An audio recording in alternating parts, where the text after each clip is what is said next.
Allora, giustamente il Gastaldon aveva fatto una battuta che aveva allacciato il discorso di ieri, quindi l'avevo interrotta.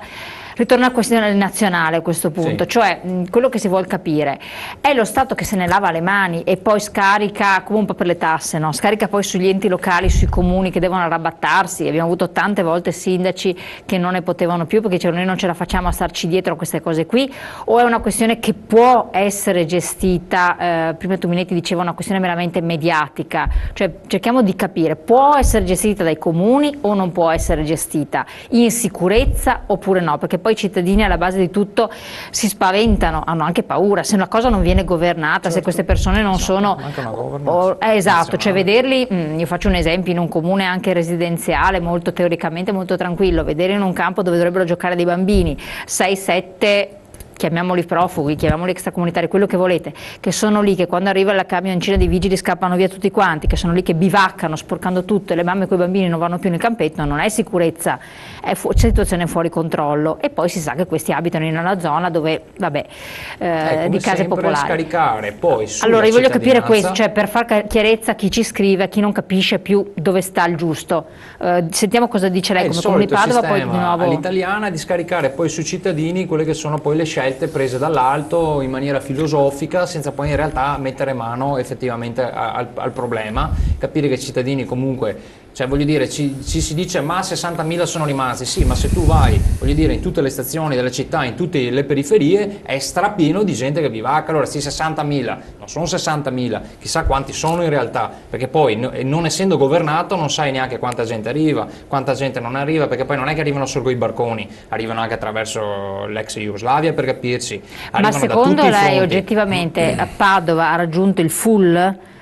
Cioè proprio non ha più possibilità o ci sono margini? Perché se Cadone che dice noi qualche posto, non so cosa vuol dire qualche entro decina. la decina, queste sono le disponibilità. Vabbè, sono 10, vabbè. Se ogni comune mettesse 10 posti saremmo in grado di fronteggiare senza creare problemi di ordine pubblico, perché questo è il diktat che arriva dai prefetti, riporto notizie dei giornali. Il problema di ordine pubblico ci sarà comunque per forza, perché queste persone che vengono qui, giustamente la minima parte, ribadisco, non hanno nessun titolo di rimanere in Italia, nessun e qua siamo titolo. anche in sanzione se non sbaglio. Questa è la realtà dei fatti. Solo un chiarimento. Prego. No, nel senso che, allora, ripercorriamo, dice il consigliere leghista, dice ma è il governo che scarica. Sì, è vero, effettivamente nel 2011, quando c'è stata l'emergenza Nord Africa, il governo c'era Maroni, c'era Berlusconi, hanno preso queste 65.000 persone che arrivavano con i barconi. C'è stata un'accoglienza molto più farraginosa e disorganizzata di quella che c'è attualmente, perché era la prima volta che l'Italia si sperimentava con un sistema di questo tipo. Sono stati riempiti innanzitutto gli alberghi creando dei problemi immensi, sono state fatte delle tendopoli nel sud Italia che sono esplose. Adesso tutto sommato c'è un sistema un po' più ordinato, nel senso che c'è una macchina. Sì, ma esatto, io non voglio tornare indietro perché sennò ci No, però è importante capire questo. Ma adesso cioè, 2015 crisi totale dell'Italia. In una situazione di emergenza né più né meno come eravamo con l'emergenza Nord Africa. Ma lì c'era più, sì, però 2011 c'era un'azienda che ancora assumevano, attenzione. No, nel 2011 te lo garantisco io, perché nel 2011 abbiamo fatto più fatica di adesso di fare percorsi di integrazione per le persone che c'erano all'epoca, perché venivano tutti dalla Libia, erano prevalentemente sudanesi e di poche nazionalità, era molto più difficile fare dei percorsi di accoglienza di oggi, che c'è tutto sommato un sistema più oliato, più organizzato, e soprattutto perché noi facciamo i conti con una normativa che si chiama Dublino 3, che è quella che dice che nel momento in cui un richiedente asilo mette il piede su un territorio, poi deve chiedere l'asilo lì. A me ha molto stupito Bitonci, francamente, quando sono arrivati 70 siriani. I siriani non vogliono rimanere in Italia, vogliono andare in Nord Europa dove hanno i parenti, e gente che stava anche bene in Siria prima che gli distruggessero casa e tutto il resto, e voleva fermarli lì e accompagnarli alla frontiera. Se fai una roba di questo tipo poi te li devi tenere, perché gli altri te li respingono. Se non li identifichi e li lasci andare per il loro percorso, ma sei costretto a identificarli? No, non è vero che sei costretto, o meglio, non è che gli devi manganellare per loro, se si rifiutano di essere identificati, a un certo punto li porti al centro d'accoglienza, domani mattina non li trovi più. Allora o vogliamo fermarli tutti qua in Italia per creare il caso, un fenomeno, un attimo solo quando ti arrivano 170.000 persone è inutile dire che c'è qualcuno che scarica. Non si può pensare di gestire, voglio dire, un fenomeno sperando che scappano senza identificarli, per un periodo limitato. Siamo un paese civile. E in questi anni in cui si sono succeduti governi di centrodestra e centrosinistra, il problema è sempre stato gestito nella stessa identica maniera. E quindi gestiamolo in maniera diversa. Un attimo, do la parola a Garzardon, fermo quando sono gli altri al governo. Bisognerebbe cominciare. Scusate, velocissimamente, il problema viene gestito sì. in modo diverso dalle altre regioni. Solo nella regione Veneto è diventata un'emergenza, perché 400 persone su 570, permettimi di dire la mia, dopo tu magari dici la tua, su 400 persone, 579 comuni, non riusciamo a gestirlo perché ci sono i veti incrociati. Purtroppo le altre regioni hanno fatto il piano di accoglienza, stanno rispondendo, qui da noi non si riesce. Dico un altro dato, siamo una delle poche regioni che non ha un centro di identificazione e di espulsione. Noi quando abbiamo delle persone che delinquono tra questi o che comunque dobbiamo rimpatriarle, andiamo in coda a Modena, Bologna o a Gorizia. Perché? Perché abbiamo avuto una regione che non è neanche stata in grado di fare in 5 anni un centro di identificazione e espulsione, giusto per dire i dati della nostra regione. Dopo do la parola a lei. Pronto? Pronto? Cara signorella, buongiorno. Buongiorno, prego. Da dove chiamo? Sono italiano, la chiamo da Padova, saluto anche i suoi ospiti. Grazie, prego. Intanto signorella, devo dire una cosa, che quando le voci si sovrappongono dei suoi ospiti non si riesce assolutamente a capire il loro pensiero. E quindi loro dovrebbero essere ordinati e parlare assolutamente uno alla volta in maniera, vorrei dire, educata, in modo che noi possiamo capire quello che vogliono dire, perché altrimenti loro parlano e noi assolutamente non sappiamo neanche distinguere le tesi e i pensieri perché le voci si sovrappongono. Perfetto, grazie. Questo, il problema dei profughi. Allora io sono sufficientemente anziano per poter dire che il problema dei profughi, quelli che arrivano adesso in Italia, è un problema abbastanza marginale. Si tratta di migliaia di persone, ma guardi che il fenomeno è partito negli anni 70, se vi ricordate, quando l'allora re del Marocco liberò le patrie galere di delinquenti comuni e dei socialisti che volevano minare il suo regime regale nella Stato di Marocco. Furono liberate 40 arrivi adesso, arrivi alla situazione attuale. Dica. Ecco, no, perché voglio dire, allora, arriviamo alla situazione attuale, per dire che non ci sono soltanto i profughi, ci sono i russi, gli albanesi, i rumeni, eccetera, eccetera. Allora la soluzione, sorella, noi ce la prendiamo o con lo Stato italiano o con l'Europa. Ma guardi che noi partecipiamo alla NATO, per esempio, noi abbiamo delle forze armate che vanno a fare guerra di pace con loro in altri stati, i nostri soldati vengono uccisi, ma la NATO in un territorio che viene assolutamente occupato da stranieri di qualsiasi razza, da qualsiasi longitudine e latitudine, la NATO dovrebbe difendere noi, ci deve dire. Poi c'è l'ONU. Quindi lei dice chiedere l'intervento internazionale. Sì, no, ma sa perché, signorina? Perché noi versiamo a delle entità ONU, NATO, Europa, Fondo Monetario Internazionale, eccetera, eccetera, delle quote percentuali del nostro PIL, che sono cifre enormi se vengono raggruppate.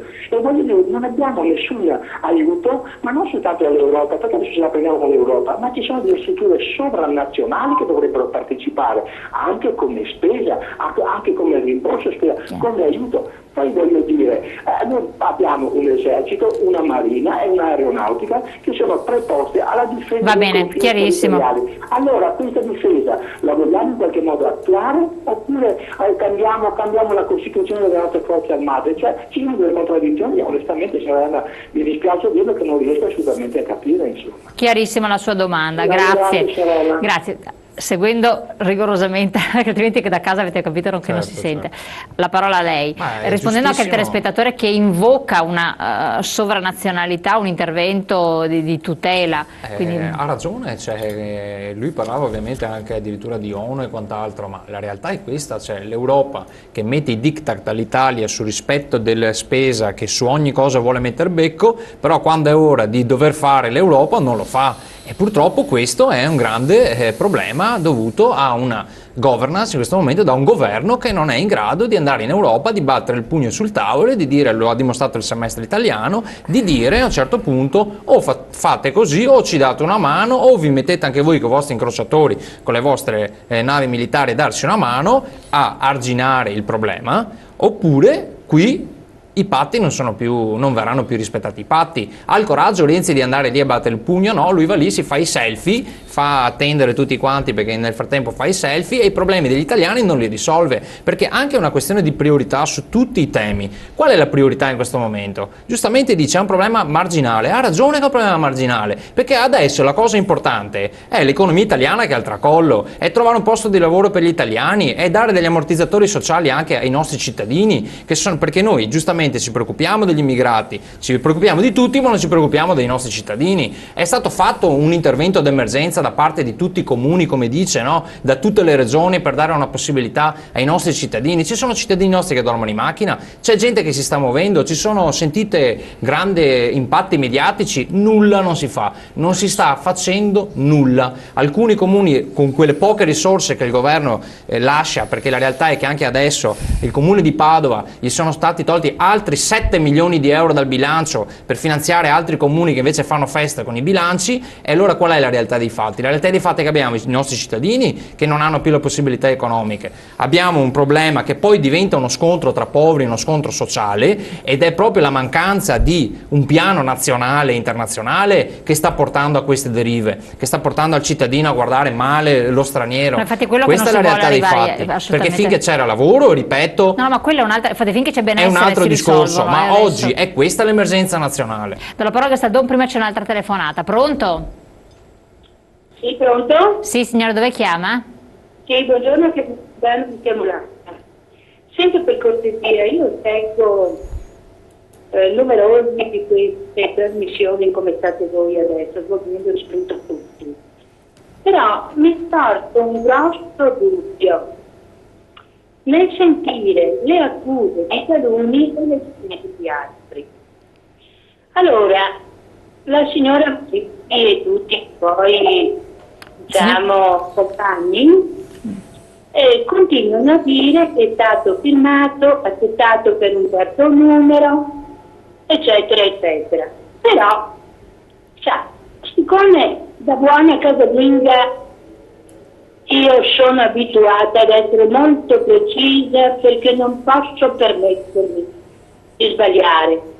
Allora la domanda è questa: è stato accettato di accogliere dei profughi, ma profughi con la P maiuscola, o l'intero mondo che vuole venire qui in vacanza? Per favore mi lo spieghino, perché è una domanda che continuerò a fare. Va bene, perché perfetto. qui si gioca sull'equivoco e gli italiani e i veneti non sono cretini. Buongiorno. Grazie signora. Glielo spieghiamo? Allora, sì, la questione è questa. Effettivamente, come dicevo prima, c'è una percentuale enorme, abbiamo dati estrapolati dai giornali, che non penso, anche dal Corriere, dal Gazzettino Latino, che parlo di 60% circa, se ne verrà appunto di 80% a seconda dei territori, che non sono profughi. Certo. E noi siamo anche in infrazione, tra l'altro, perché dovremmo rispedirceli dietro. Prego, dopo che allora, il problema è proprio questo: per decidere se sono profughi o non profughi ci deve essere qualcuno che decide, non è che tu Ninetti domani vede il signore di carnagione più o meno scuro e dice tu sei profugo, tu non sei profugo. No, si sottopongono un interrogatorio. Tu hai diritto a protezione internazionale oppure no? Per fare questo bisogna ascoltarli in una commissione che adesso è istituita. Ce n'è una anche a Padova, se non sbaglio. Adesso ce n'è una anche a Padova, da 3-4 mesi. Le commissioni dovrebbero lavorare molto più velocemente di prima. Dopo il verdetto di questa commissione, che è composto da un rappresentante della prefettura, uno del Ministero dell'Interno, uno dell'ente locale e uno dell'UNHCR, c'è una prima sentenza per cui dice sì, ti riconosciamo la protezione internazionale, quindi richiedente asilo, protezione sussidiaria e protezione umanitaria, oppure no, non lo sei. Sei un clandestino, sei venuto qui per motivi economici, non sei un clandestino, è brutto, cioè crepavi di fame a casa tua o volevi venire qui in Occidente, allora quello dal giorno dopo non può più essere accolto nei posti, perché chi dice le stupidaggini tipo che i posti di accoglienza ci sono i clandestini, lo invito a denunciare perché è un reato ospitare un clandestino. Quindi evidentemente la Lega nel 2011, come il governo, a me non piacciono sti scaricabarile. No, io voglio adesso, non mi parli, però non mi non dica 2011, dica adesso perché la gente vuole adesso, non ne sopporta più dei 2011. Tutti bravi a dire se ci fossimo noi al governo. Ma adesso c'è questa persona al governo. Indietro e capisce che quando ti arrivano 100.000 persone sulle coste, o le tiri giù tutte, le ammazzi, oppure evidentemente, perché anche se andassimo a bloccarle là sullo specchio d'acqua di fronte al golfo della Sirte, se poi questi qui si buttano in acqua o li salvi o li lasci affogare, tenuto presente che la maggior parte di questa gente non sa nuotare, tra le altre cose, perché non è che mandano i figli in piscina quando hanno 4 anni. Certo che però comunque dare già una disposizione di accoglienza, tu favorisci questo contrabbando umano, è terrificante. C'è una disposizione di salvataggio di profughi.